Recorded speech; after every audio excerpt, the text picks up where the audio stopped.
we're gonna flock a tree. If you've never flocked a tree, you should flock a tree because it's really fun to do. Oh, you have done it. You have. Oh, okay. I am the master. I could do this with you.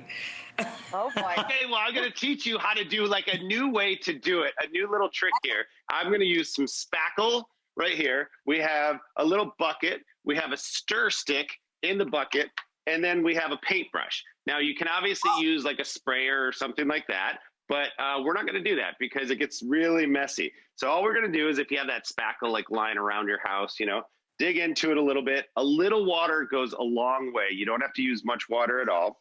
Stir it in the bucket, and you want to get a consistency where it's a little bit soupier, not really drippy, but like it's just not as thick as it was when it came out of that jar of spackle.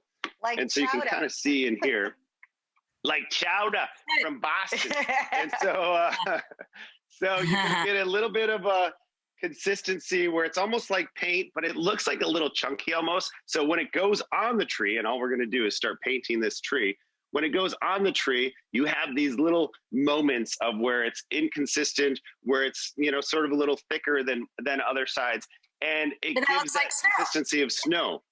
It looks like snow, and that's what you want to do. So what I did is it took me literally, there's a 6-foot tree. It took me about maybe 10 minutes to paint this other side. And then I let it dry for about, I don't know, 30 minutes. And it was ready to decorate. And now I'll show you the finished product. Dun, dun, dun, dun.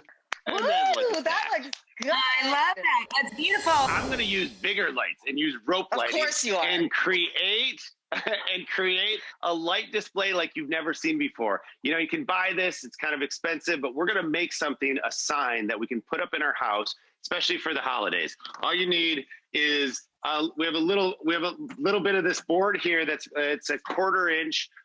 It's foam core board. And what I did was I actually took 2 of them, put them together, and just used a little tape. So I made this roughly around 3 by 5, but of course you can do any size you want. You need a little wrapping paper, you need rope lighting, you need zip ties, you need a knife, and some tape.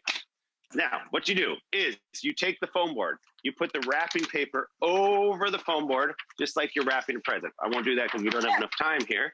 But what you do is you figure out a word that you want to spell. So we're going to say we want to spell the word love. And so once that wrapping paper is on here, we're going to just like, you know, get a big O, spell it out. And then you take your rope lighting and you start at the end of the word. This is always key, to start at the end of the word. And all you have to do is take a little knife and poke a little hole. Remove that. Poke a little hole in the foam board, which this gets a little tricky when you have the wrapping paper on there. So you have to be a little delicate. And then you put these zip ties. These are only about 5-inch zip ties. And you poke them through the hole like so. And then you just wrap that rope lighting around all of the area that you have the word at. Okay? And then what you have, Tanya, you looking at this? Oh! So good. Come on! It looks amazing. That's incredible. Where is that light fight trophy? I'm going to give it to you, Carter, right now.